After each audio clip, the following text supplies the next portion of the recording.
మూసీలో 16,000 కోట్ల రూపాయలతో ఆనాడు మా ప్రభుత్వం ఉన్నప్పుడు మొత్తం డిజైన్స్ కూడా తయారు చేసి ఫైనల్ చేసి ఆఖరికి గ్లోబల్ డిజైన్ కాంపిటీషన్ కూడా ఇన్వైట్ చేసినాం సార్. చేసిన తర్వాత ఇవాళ మాకు ఆశ్చర్యం ఎక్కడ కలుగుతా ఉందంటే ఒక రోజేమో 50,000 కోట్లతో మూసీ ప్రక్షాళన మూసీ బ్యూటిఫికేషన్ అని ఒకరోజు ప్రకటన వస్తుంది.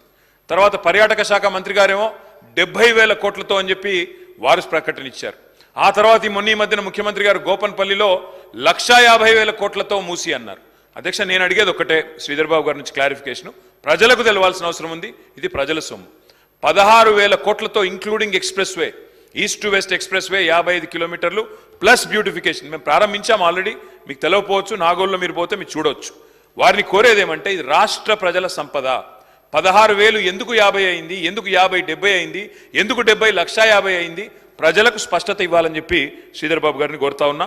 మూసీ బ్యూటిఫికేషన్ విషయంలో మొన్న నేను డిప్యూటీ సీఎం గారిని చూశాను. ఒక డిపిఆర్ కూడా తయారైంది. మేమేమి ఊరికే అడగలేదు, లెటర్ బారేయలేదు, కేంద్ర ప్రభుత్వానికి డిపిఆర్ కూడా ఉంది అన్నారు. డిపిఆర్ దయచేసి ఉంటే సభ ముందు టేబుల్ చేయండి. ప్రజలందరూ సభ్యులందరూ కూడా చదువుకుంటారు. ఎందుకంత మొత్తంలో ఖర్చు పెరిగిందో అర్థం